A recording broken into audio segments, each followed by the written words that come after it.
आज हम पढ़ेंगे क्या, क्लास इलेवेंथ के बायोलॉजी का चैप्टर फर्स्ट का तीसरा पार्ट नंबर क्या है 3 है। इसमें देखिए जाएगा क्या, वर्गीकी एवं वर्गीकरण विज्ञान। वर्गीकी का हमारा अब कहा जाता है कि संरचनात्मक क्रियात्मक जैव रासायनिक समानताओं के आधार पर, संरचनात्मक क्रियात्मक एवं जैव रासायनिक समानताओं के आधार पर जीव जातियों के वर्गीकरण के अध्ययन की शाखा को क्या कहा जाता है, हमारा वर्गीकी कहा जाता है। कहा जाता है कि जंतुओं का उसके संरचना के आधार पर, क्रिया के आधार पर तथा उसके जैव रासायनिक समानताओं के आधार पर उसका जो वर्गीकरण करते हैं वही अध्ययन हमारा क्या करता है, वर्गीकी कहलाता है। वर्गीकी शब्द सबसे पहले कौन किया था, हमारा डी कंडोले ने दिया था। कौन दिया था, हमारा डी कंडोले ने दिया था। सभी जीव जातियों को कहा जाता है कि सभी जीव जातियों को विशेष भाग विशेष नाम देना, एक हमारा क्या कहता है, जीव जगत में उनके स्थान सुनिश्चित कराना वर्गीकी विज्ञान करता है। कहा जाता है कि उसके अध्ययन के बारे में अध्ययन करना वर्गीकी, उसको एक विशेष स्थान देना, उसको देखिए विशेष नाम देना, जगह देना तथा उनके एक सुनिश्चित स्थान देना हमारे क्या कहता है, वर्गीकी विज्ञान करता है। जैसे कहा जाता है कि सिस्टमैटिक शब्द, जैसे सिस्टमैटिक कहा जाता है कि जो एक व्यवस्था देना हमारा क्या सिस्टमैटिक होता है। जो कहा जाता है कि सिस्टमैटिक शब्द लैटिन शब्द सिस्टेमा से लिया गया है, जिसके ठीक है का जीवों के नियमित क्या जाता है सिस्टमैटिक मतलब क्या, जीवों की नियमित व्यवस्था को हमारा क्या कहता है, सिस्टमैटिक्स शब्द कहा जाता है। ये हमारा एक लैटिन वर्ड है जो हमारा कहता है सिस्टेमा नामक शब्द से लिया गया है।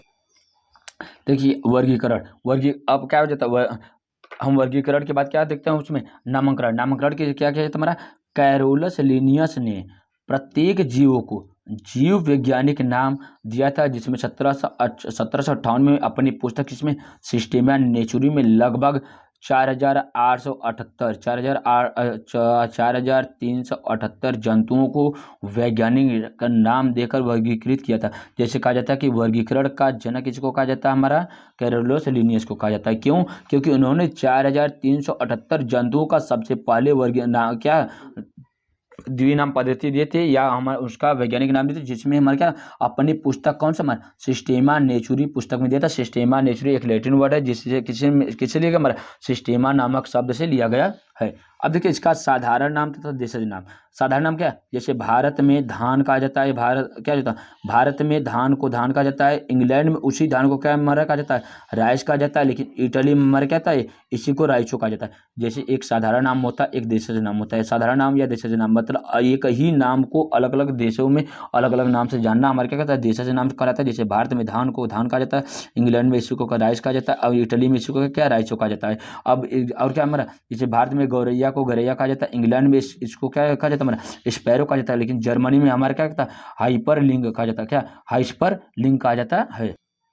वैज्ञानिक नाम क्या होता है, इसको देने के लिए क्या हमारे 2 नाम दिया गए थे। दो नाम और क्या, एक वंश तथा जाति के आधार पर हमारा क्या कहते हैं, वैज्ञानिक नाम देते हैं। और पहला नंबर क्या, जो वैज्ञानिक नाम देता है उसी वैज्ञानिक के नाम पर हमारा वंश तथा जाति का नामांकन करते हैं। जैसे कि हमारा क्या कैरोलस लिनियस ने अपनी पुस्तक सिस्टेमा नेचुरी में 1758 ईस्वी में वंश तथा जाति के आधार पर हमारे क्या कहते हैं वैज्ञानिक नाम सबसे पहले दिए थे। और उसी में हमारा क्या अगला हमारा क्या त्रिनाम पद्धति, क्या ये हमारा क्या करता है, द्विनाम पद्धति। और हमारा अगला क्या हमारा त्रिनाम पद्धति। उसमें कहा जाता है कि त्रिनाम पद्धति में क्या, कुछ जीव जातियों की उपजातियों में, जैसे कहा जाता है जातियों की उपजातियों में विभिन्न भौगोलिक क्षेत्रों में रहने पर क्रियाएं करते क्या उसके जैसे कहा जाता है कुछ, देखिए वंश और जाति के आधार पर 2 हमारे द्विनाम पद्धति दिया गया।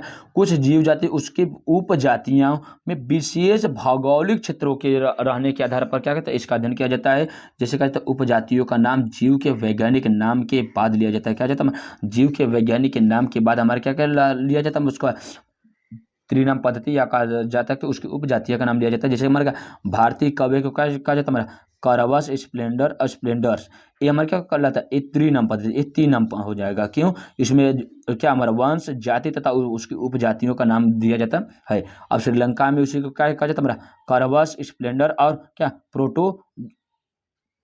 प्रोटेजेनस, क्या कहता है इसको प्रोटेजेनस कहा जाता है। फिर उसी को वर्मा मतलब क्या हमारा म्यांमार में कहा जाता है हमारा करवस स्प्लेंडर्स इंसोलेंस, कहा जाता है इंसोलेंस, ये हमारा क्या करता है, ये त्रिनाम पद्धति होता है, सिंपल सा त्रिनाम पद्धति के हमारा क्या कहा जाता है, इसमें वंश और जाति के आधार पर उसके भौगोलिक क्षेत्रों के उपजातियों के आधार पर उसका वर्गीकरण करते हैं, जिसमें हमारा क्या करता है, कार्बस स्प्लेंडर स्प्लेंडर्स, कार्बस स्प्लेंडर, प्रोटोजेन प्रो